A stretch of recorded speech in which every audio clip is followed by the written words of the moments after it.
nabonye byinshi kandi nabonye byinshi. Kaze neza ku Ijwi Rishya TV ivugira muri Western Australia kuri chaîne ya YouTube. Imigani, insigamigani, inkurumamo, amateka, imyidagaduro n'andi makuru yungura uzayakurikira ku Ijwi Rishya. Ibyo nibyo bituma ukanda subscribe kugira ngo uzajye udukurikira.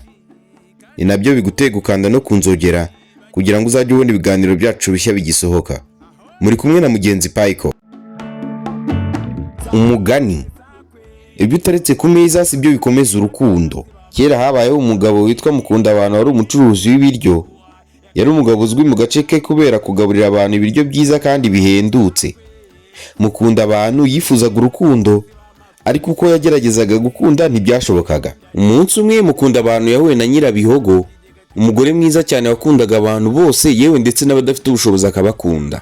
Nyirabihogo yabwiye Mukundabantu ati nta gikwiye kugutera ubwoba, ati urukundo ntago rumeze nk'ururabo rugurwa amafaranga cyangwa ibiryo ushyira ku meza. Ariko Mukundabantu ntiyabyumvaga kuko yatekerezaga ko urukundo ari nk'ubucuruzi bw'ibiryo. Yari afite igitekerezo cy'uko urukundo rugumaho igihe hari icyo uri kurutangamo gifatika. Ibyo yabyumvaga mu buryo akora ubushabitsi bwe bwo gucuruza resitora.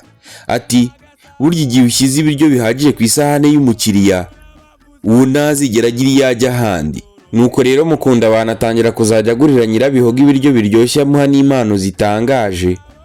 Nyirabihogo ariko igihe kimwe aramubwira ati ibyo bintu ni byiza, atari ku rukundo si ibyo kurya ku meza gusa. Haciyemo igihe Nyirabihogo aramureba aramubwira ati Mukundabantu, urukundo si resitora aho abantu baza gusa ngo bamwe bigendere. Urukundo ni umuryango ugendera ku kwizerana, gusangira ibyishimo no gukundana by'ukuri. Nuko Mukundabantu ibyo abwiwe ntibyamunezeza, aribwira ati ubwo rero ibyo nakoze byose byari ubusa. Nyirabihogo aramusubiza ati wowe ariko ugomba kwiga no kugaragaza umutima wawe no mu bindi bikorwa. Ibyo twita urukundo ni inshingano kandi si ibintu byo gutanga gusa nk'impamba. Kuva uwo munsi Mukundabantu yamenye ko urukundo rugomba gushingira ku kwihangana, kumvikana no guca bugufi. Uyu mugani ushatse gusobanura ko urukundo atari resitora, ahubwo ari isoko y'umutima. Niba ushaka gukomeza urukundo, ntiwibande gusa ku byo ushobora gutanga nk'impano cyangwa kugabura.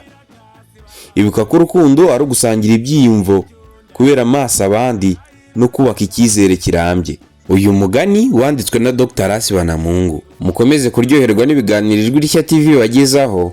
Mwari kumwe na mugenzi Paiko hano muri Western Australia, aho mudukurikiranira kuri chaîne ya YouTube. Mugubwe neza na hejo.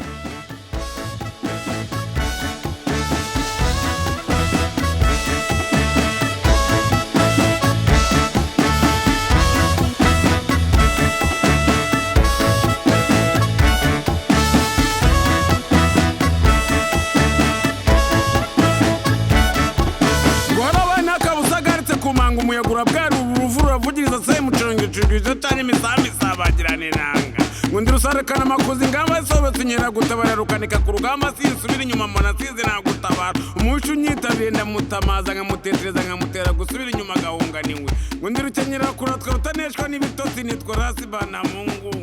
Ye baba we akakera nigasoma tuzashira mbara yekomeje.